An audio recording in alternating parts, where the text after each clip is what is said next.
Merci beaucoup. Alors, sur cette activité, c'est la seule, ou c'est l'une des deux, qui n'ont pas eu la participation d'un expert national. C'est à partir de la troisième activité que le programme apprend à mettre en place. Chaque fois qu'il y a un expert international, il est accompagné d'un expert national. Donc, du coup, moi, c'est en tant que point focal, en tant que directeur de l'enseignement secondaire général, que je joue le rôle ici de l'expert sur l'activité. Et vous me reconnaissez de mérite d'expert sur cette activité. Merci. Alors, rapidement, si nous prenons le plan sectoriel, l'amélioration de la qualité des apprentissages est prise sous l'angle de la gestion locale des établissements. Donc, le manque du bord et des projets d'établissement, également le renforcement des capacités de cet établissement. Ceci au côté du renforcement des capacités des enseignants. Et le principe de base qui a conduit à l'élaboration de ce dispositif, c'est ce que nous appelons effet établissement. C'est-à-dire, si vous prenez deux établissements qui ont les mêmes conditions, que ce soit en termes d'équipement, en termes de personnel enseignant, en termes d'environnement scolaire physique, à un moment donné, les deux établissements ne produisent pas les mêmes performances. Donc, à l'interrogation, il ressort que la personnalité de cet établissement, le cadre relationnel de l'établissement, que ce soit entre les enseignants, entre enseignants et administration, entre enseignants et élèves, entre élèves et élèves, joue beaucoup pour pouvoir faire produire des résultats, bien que les deux établissements ont les mêmes conditions.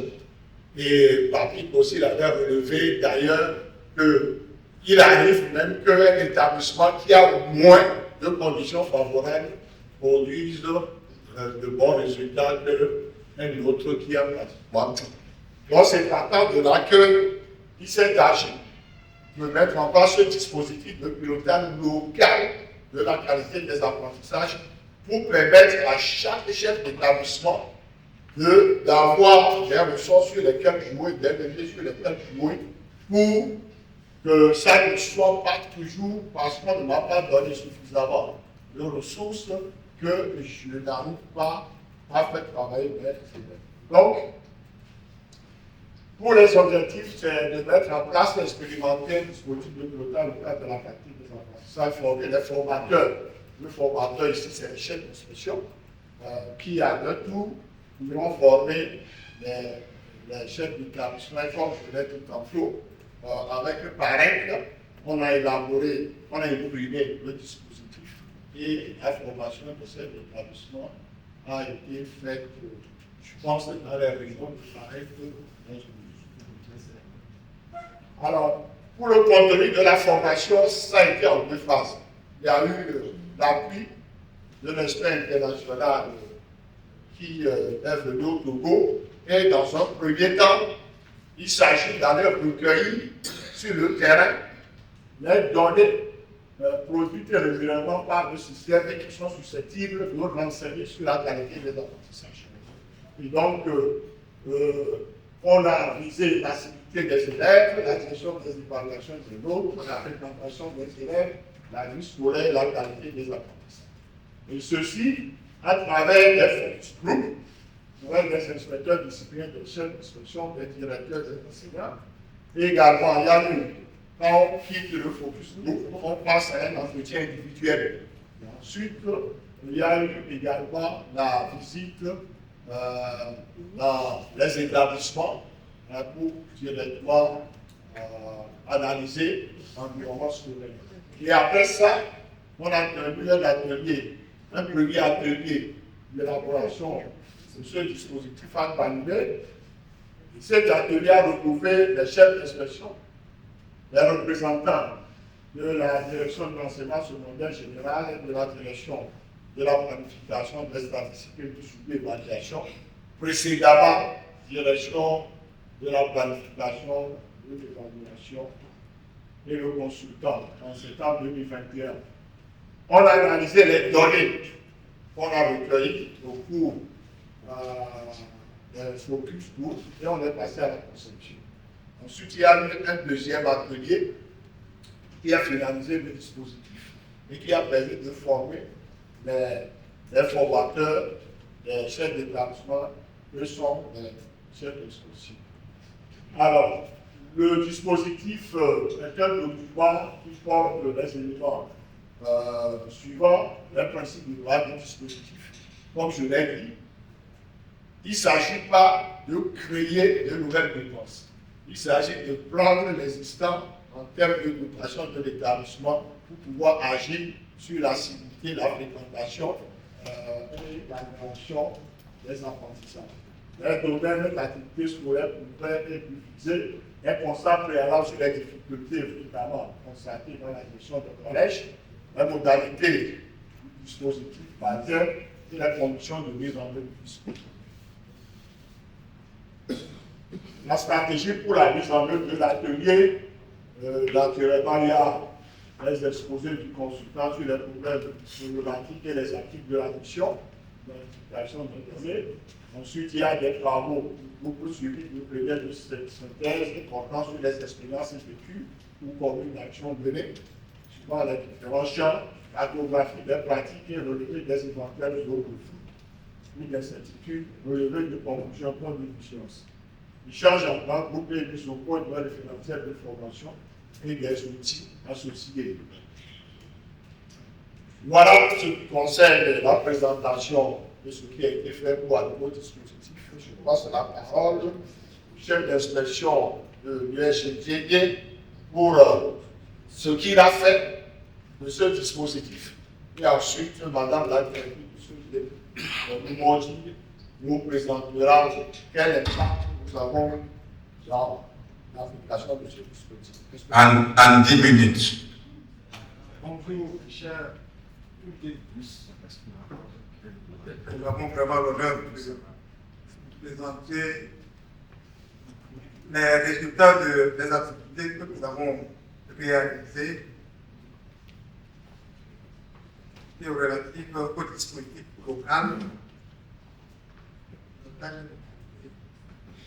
Bien, je voudrais témoigner que nous sommes des vrais bénéficiaires du programme Apprendre, puisque nous avons participé à la séance du diagnostic, de la conception, de l'expérimentation du document. Le document en question, le dispositif, est dans ce document que nous avons mis à la disposition des chefs d'établissement. Je voudrais vous rappeler que le dispositif, c'est un ensemble de mesures et dispositions qu'un chef d'établissement qui permet à un chef d'établissement de façon autonome de gérer son établissement sans moyens supplémentaires ou sans intervention de ses supérieurs hiérarchiques. Bien. Après notre participation aux ateliers, nous avons partagé les acquis des formations avec les collègues inspecteurs. Problème que l'inspecteur a posé, il n'était pas là pour cette activité, avait commencé depuis 2021. Ce moment-là, il n'était pas la formation. Ok. Nous avons mis à la disposition des chefs d'établissement d'outils. Actuellement, chaque chef d'établissement a ce but. Dans mon expression. Et après, nous avons formé 10 chefs d'établissement, soit des établissements pilotes, où l'outil sera expérimenté. Donc, nous avons fait le suivi, accompagnement dans ces établissements. Il s'est agi au cours de cette séance de formation de l'appropriation du document dispositif. Ils se sont appropriés le document et après, nous avons commencé l'expérimentation. Bien, au cours de l'année passée, nous avons formé 1550 enseignants du secondaire 1, donc 215 femmes dans le périmètre pédagogique sur l'analyse et interprétation des résultats d'évaluation et la mise en œuvre, puis mise en place du dispositif de remédiation. C'est l'une des mesures du dispositif de pilotage. L'exploitation des résultats et les activités de remédiation, identification des élèves à risque de décrochage, soit des mesures qui sont dans le document. Donc nous avons formé les enseignants à cet effet. Nous avons profité de la formation de 262 CPE, conseillers principaux d'éducation, donc de femmes, sur l'appropriation des tests réglementaires en vigueur et la psychologie des enfants, des jeunes et sur leur attribution. Bien, nous avons rencontré des défis pour insuffisance de moyens pour couvrir tous les établissements modernes. Insuffisance de temps pour mener convenablement les activités. Bon, les premières recommandations sont internes. Ces recommandations concernent notre institution. Nous allons former tous les chefs d'établissement à l'utilisation du BUT, c'est-à-dire de l'outil, et renforcer les capacités des enseignants et des CPE sur le guide, c'est-à-dire l'outil. Nous avons à faire des suivis réguliers de la mise en œuvre du guide. Le guide, c'est le document que j'appelle le guide. Bien. Nous allons inscrire les deux activités. Ça doit être quoi? Les trois activités subventionnées dans notre plan d'action, notre PTI. Et pour que ces activités soient réalisées pendant l'année scolaire 2025-2026.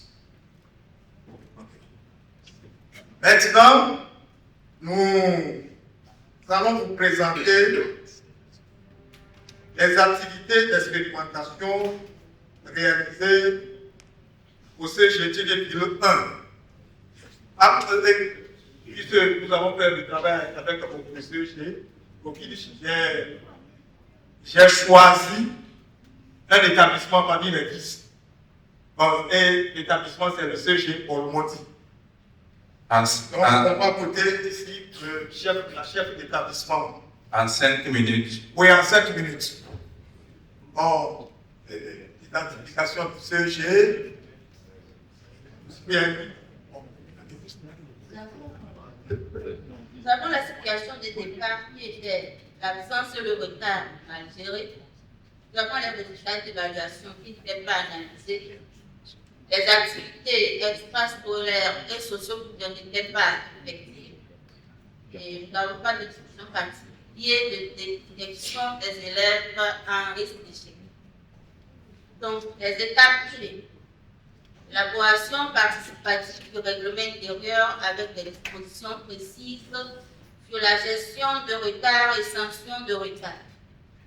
L'élection des délégués de classe et leur formation, suivi de la mise en œuvre du dispositif. Dimension genre et inclusion.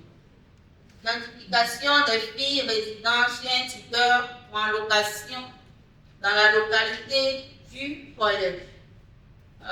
Suivi accordé à ces élèves à risque. Identification des membres des comités accueillis pour juristes. Les retombées positives sont diminution drastique des retards et des absences des élèves, autonomie accrue des élèves, évaluation et amélioration continue, le renforcement des partenaires, donc le niveau local, le pilotage a favorisé la collaboration avec les partenaires extérieurs. Bon, on a remarqué, côté changement, la prise de conscience des élèves, l'implication des acteurs de l'établissement, c'est-à-dire le personnel administratif et délégué de classe, dans le processus de décision. Nous avons aussi les CPE, d'accord, ce qui renforce le sentiment d'appartenance à l'établissement et améliore leur motivation.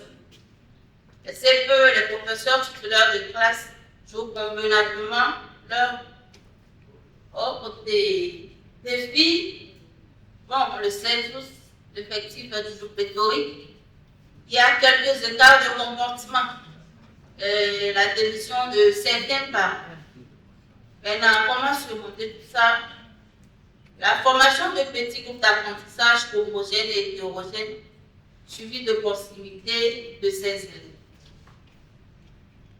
Point de vigilance. Suivi des groupes d'élèves en difficulté, redynamisation des activités espaces scolaires. La recommandation générale. Formation de tous les chefs d'établissement à l'utilisation du dispositif de pilotage. Nous avons aussi le renforcement des capacités des enseignants, des CPE à l'utilisation de l'outil. Les résultats très attendus.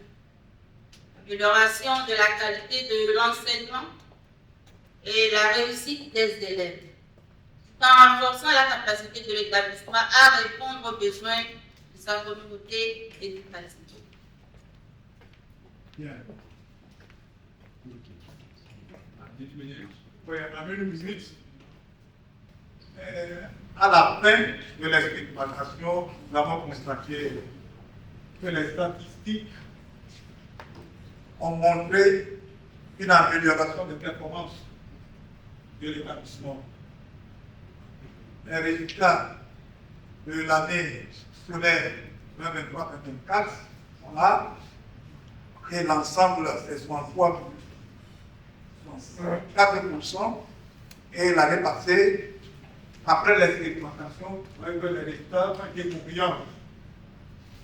Après l'expérimentation, nous avons un ensemble de 75 et puis 70 avec un taux de réussite de 81,35%. Et la dernière résultat de BBC l'année dernière, au plan national, je pense à tourner autour de 50%. Bien, c'est au vu de ces résultats que nous avons recommandé, nous avons fait des recommandations générales relatives à l'utilisation des dispositifs dans tous les collèges, ce qui nécessitera la formation de tous les chefs d'établissement à savoir le groupe. Merci. Merci beaucoup. Le document est à la disposition de tout le monde. Oui, de tout le monde. Avec que nous a fourni les manières. Sur ça, je pense que vous pouvez tout le Togo, il y a un paquet de ce qui devait mettre de toutes les façons. C'est clair pour tout le monde qu'on n'aura pas de chef d'établissement de vitesse, on n'aura pas des enseignants de vitesse.